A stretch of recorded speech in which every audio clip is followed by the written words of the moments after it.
Hello everyone, welcome to Visionary Classes. Here we are with the Unit 10 Epidemiological Issues, Lecture number 2, where we will discuss about the fluorosis, arsenocosis, goiter and dengue. These are the issues that we will going to discuss. Before that, I would like to say Happy New Year and have a prosperous year for this. ठीक है, आप सब बड़े जोश से तैयारी करें UGC net के एग्जाम के लिए और आने वाले जितने भी एग्जाम्स है जो इन्वायरमेंटल साइंस से रिलेटेड हैं उनकी तैयारी आप सब करें. ठीक है, तो लेट्स स्टार्ट.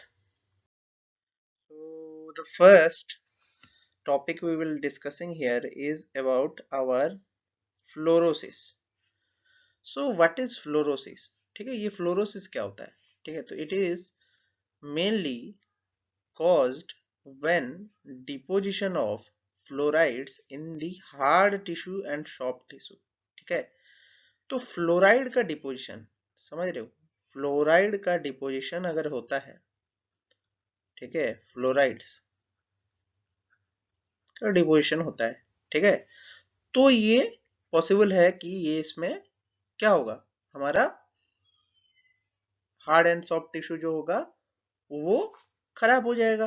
ठीक है, मीडियम क्या होता है इसका, ड्रिंकिंग वाटर होता है. ठीक है, मीडियम ऑफ कॉज जो होता है मेनली ड्रिंकिंग वाटर होता है. ठीक है, इसके क्या इफेक्ट्स होते हैं, ये dental effects eight moderate level पे होता है लेकिन स्केलेटल प्रॉब्लम भी हो सकता है एट हाई इंजेक्शन में. सो बेसिकली टू टाइप्स होता है किसका, हमारा जो फ्लोरोसिस होता है उसके दो टाइप्स होते हैं. First one is dental fluorosis जिसमें एनामल प्रॉब्लम होता है, जैसे कि आप देख सकते हैं यहाँ पे एनामल प्रॉब्लम हो रहा है, इस इलाके को आप देखिए. ठीक है, डार्केनिंग हो रहा है.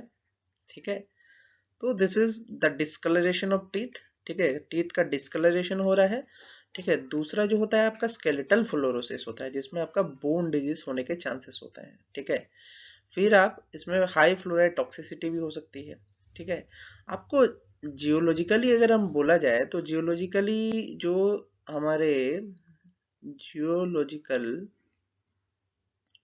रॉक्स की अगर हम बात करें तो फ्लोरोएपोटाइट फ्लोरो अपाटाइट एक रॉक है जिसमें हमारा फ्लोरीन का कंसंट्रेशन मिलता है. ठीक है, इसके बाद आपको due to UGC NET syllabus के हिसाब से अगर आपको जानने की जरूरत है, ठीक है, if you want to ask what comes in the UGC NET exam, तो you should also remember about the different permissible limit. ठीक है, डिजायर्ड परमिसिबल लिमिट mg पर लीटर में अगर हम बात करें ppm में, ठीक है, ऑर्गेनाइजेशन के हिसाब से, तो अब अगर बात करते हैं ब्यूरो ऑफ इंडियन स्टैंडर्ड्स का तो उनका परमिसिबल लिमिट जो है वो 0.6 से 1.2 है. ठीक है, Indian council of medical research का कितना है, 1 है. ठीक है, the committee on the public health and engineering manual and code practices government of India का भी 1 है और WHO के हिसाब से भी ये 1 ही है. तो बेसिकली आपका जो रेंज बन रहा है वो आपका 0.6 से लेके 1.2 ppm के बीच में बन रहा है. ठीक है, तो आपको इतने के अंदर ही फ्लोराइड कंसंट्रेशन जरूरी है बॉडी के लिए. इससे ज्यादा अगर होता है तो आपका फ्लोरोसिस होने के चांसेस सकते हैं. ठीक है, हाई एक्सपोजर से बहुत सारी प्रॉब्लम्स हो सकती हैं. तो ये था फ्लोरोसिस का एक ओवरव्यू आपके लिए. ठीक है, यूजीसी नेट के एग्जाम के लिए आपको फ्लोरोसिस के बारे में इतने ही शब्द जानने की जरूरत है. ठीक है, topic you are going to see that fluorosis is world wide also distributed. ठीक है, किन कंट्रीज में है, सीरिया में है, जॉर्दान में है, इजिप्ट में है, लीबिया में है, अल्जेरिया है, सूडान है, केनिया है, टर्की है, इराक है, ईरान है, अफगानिस्तान है, इंडिया है, नॉर्दर्न थाईलैंड है, चाइना. तो इतने सारे कंट्रीज में फ्लोराइड जो है काफी हाई कंसंट्रेशन में पाए जाने की वजह से वहां की जनता जो है वो फ्लोरोसिस से पीड़ित है. ठीक है, they are attacked by the fluorosis. ठीक है, but in the Indian context, if you consider in the Indian context, okay, Indian context की अगर हम बात करें तो हम देख सकते हैं यहाँ पे Rajasthan, Telangana, Karnataka, Andhra, Maharashtra, Bihar, Madhya Pradesh, Kerala, Uttar Pradesh and Gujarat are the worst affected states from the our fluorosis. So Rajasthan इनमें हाई है, ठीक है। अब अगर बात करें तो Rajasthan is the at the top level of the fluorosis contamination, ठीक है। In the next epidemiological issues we will discussing about the आर्किनोसिस, ठीक है। तो ये आर्किनोसिस होता क्या है, ठीक है। आर्किनोसिस एक क्रोनिक इलनेस है, वो भी एक ड्रिंकिंग वाटर हजार्ड ही है, जो कि highly rich arsenic drinking water को पीने की वजह से होता है, ठीक है। और मीडियम ऑफ कॉज क्या है, वही ड्रिंकिंग वाटर है, ठीक है। और इसमें आप देख सकते हैं कि किस तरीके का कंडीशन हो रहा है, ठीक है। आप ये सब देख सकते हैं, ठीक है। ये एक समय के बाद देख सकते हैं यहाँ पे ब्लैक कलर की जो एक परत है वो जम रही है, तो इसके वजह से क्या होता है, हम जानते हैं इस डिजीज को ब्लैक फुट डिजीज, ठीक है। आपको ये भी याद रखना है, ये भी काफी इंपोर्टेंट टॉपिक है जो कि यूजीसी नेट के एग्जाम्स में आते रहते हैं। तो this is a black foot disease that is happening due to arsenic problem, ठीक है। तो ये आपको पता होना चाहिए। यहाँ पे भी आपको कुछ स्टैंडर्ड्स का ध्यान रखना है, जिसमें क्या BIS, ICMR एंड WHO की अगर हम बात करें तो सबके स्टैंडर्ड भी सेम ही है, 0.05 यहाँ पे मिलीग्राम पर लीटर और ppm, this is the same, okay. So आप देख सकते हैं ब्लैकनिंग होना स्टार्ट हो जाता है, तो this is a kind of a disease that is called as black foot disease.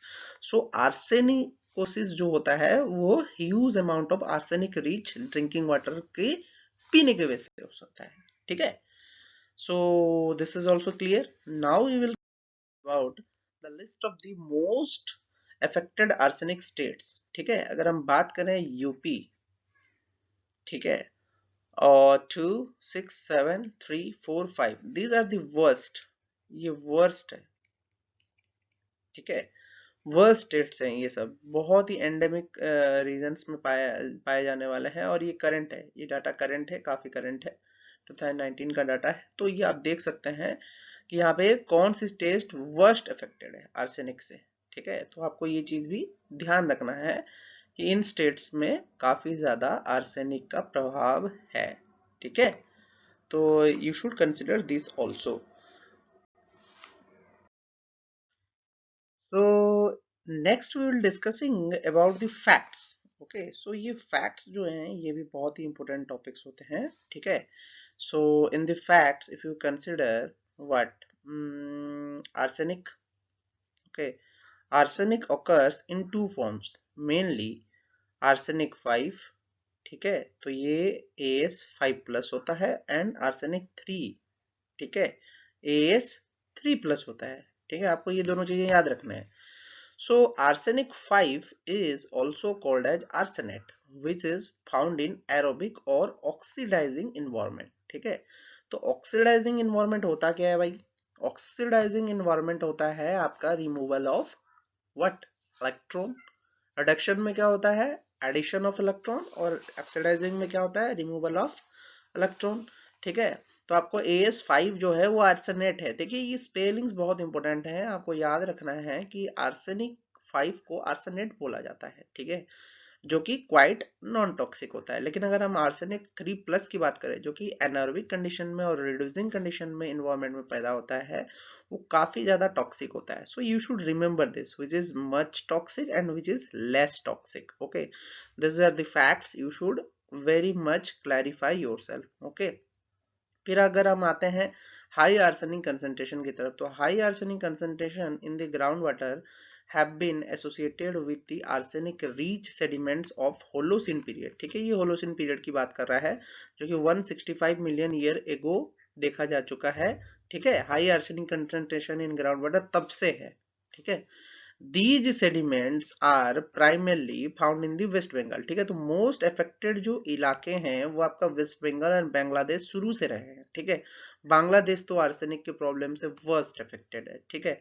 Although the exact mechanism जो है इट इज नॉट नोन, ठीक है, इसका एग्जैक्ट मैकेनिज्म आज तक पता नहीं चला है, but it was thought to be result of the reductive dissolution of the AS5+, while AS3+ is the result of over pumping of the groundwater in these areas, ठीक है। तो इन दोनों का जो एक्सपोजर है वो इन दोनों की वजह से होता है, एक तो रिडक्टिव डिसोल्यूशन होता है AS5+ का, एंड AS3 जो आर्सेनाइट है, ठीक है, देखिए स्पेलिंग का फिर से ध्यान रखें, आर्सेनेट और एर्सेनाइट में फर्क है, ठीक है। तो ये ग्राउंड वाटर की ओवर पंपिंग की वजह से होता है, ठीक है। लेकिन क्या हुआ है, in China provinces of Taiwan exposure of arsenic via drinking water has been shown to a cause a severe disease of the blood vessels which lead to gangrene in known as the black foot disease, ठीक है। आप ये देख सकते हैं black foot हो जा रहा है, यहाँ पे आपका फुट जो है पूरा ब्लैक कलरिंग हो जा रहा है, ये किस वजह से हो रहा है, आर्सेनिक रिच ड्रिंकिंग वाटर पीने की वजह से, ठीक है। तो ये भी एक प्रॉब्लम है ड्रिंकिंग वाटर की वजह से। तो आपको ये चीज बड़े अच्छे से ध्यान रखना है कि आपको कौन सी डिजीज इससे हो रही है और क्यों हो रही है, ये चीज आपको याद रखने जरूरी है रिलेटेड टू आर्सेनिक, ठीक है। तो आर्सेनिक के जो भी क्वेश्चंस पूछे जाते हैं वो इन्हीं के अंदर से पूछे जाते हैं, तो आपको इसको बड़े अच्छे से याद रखना है, ठीक है। Next topic we will discussing about the goiter, okay. So what is goiter, ठीक है। यहाँ पे क्या होता है कि एबनॉर्मल एनलार्जमेंट होता है, किस चीज का, थायराइड ग्लैंड का, ठीक है। आप देख सकते हो ये ग्लैंड है, एक मौजूद है हमारे गले के पास, ठीक है। This is a thyroid gland, ठीक है। इसका एबनॉर्मल एनलार्जमेंट, ठीक है, आप देख सकते हो यहाँ पे एनलार्जमेंट हो रहा है, ठीक है। एबनॉर्मल एनलार्जमेंट अगर होगा थायराइड ग्लैंड का तो उससे भी हमारा गोइटर होता है, ठीक है। और ये क्यों होता है, क्योंकि यहाँ पे आयोडीन की डेफिशिएंसी की वजह से होता है। प्राइमरी डाइट में अगर आप आयोडीन की मात्रा कम हो, जो कि आपका किसमें, सॉल्ट में होता है, ठीक है, सॉल्ट, ठीक है। आयोडीन कहाँ पाया जाता है, सॉल्ट में, ठीक है। सॉल्ट में अगर आयोडीन की मात्रा कम होती है तो उसके वजह से ये आपका गोइटर होने के चांसेस होते हैं, ठीक है। फिर आपकी बात करते हैं तो थायराइड कैंसर्स जो होते हैं वो भी इनके वजह से हो सकते हैं। Thyroid cancers occurs in a cell of the thyroid. The cause of thyroid cancer is poorly understood, but it involves the combination of genetic and environmental factors, ठीक है। environmental factors में ये सारे आते हैं, ठीक है। मतलब आयोडीन की डेफिशिएंसी हो तो थायराइड का कैंसर होने के चांसेस रहते हैं अगर गोइटर हो, ठीक है। अब अगर हम बात करें गोइटर के क्लासिफिकेशंस की, तो गोइटर के बहुत सारे क्लासिफिकेशन है। बेंगनीन है, मैलिग्नेंट है, हाइपोथायरॉयड है, नॉन टॉक्सिक भी है, टॉक्सिक भी है, सॉलिडेटरी है, मल्टीनोडुलर है, डिफ्यूज है, ठीक है। तो ये सारे टाइप्स है, आपको इन टाइप्स के बारे में जस्ट बस एक ओवरव्यू करते हुए जाना है, ताकि आपको यूजीसी नेट में अगर एग्जाम में आए टाइप्स के बारे में तो आपको पता होना चाहिए कि ये सब भी टाइप्स होते हैं, ठीक है। Although it's uncommon, getting too much iodine sometimes lead to goiter, ठीक है। आपको टू मच आयोडीन भी लेने की जरूरत नहीं है, क्योंकि उससे भी गोइटर होने के चांसेस होते हैं।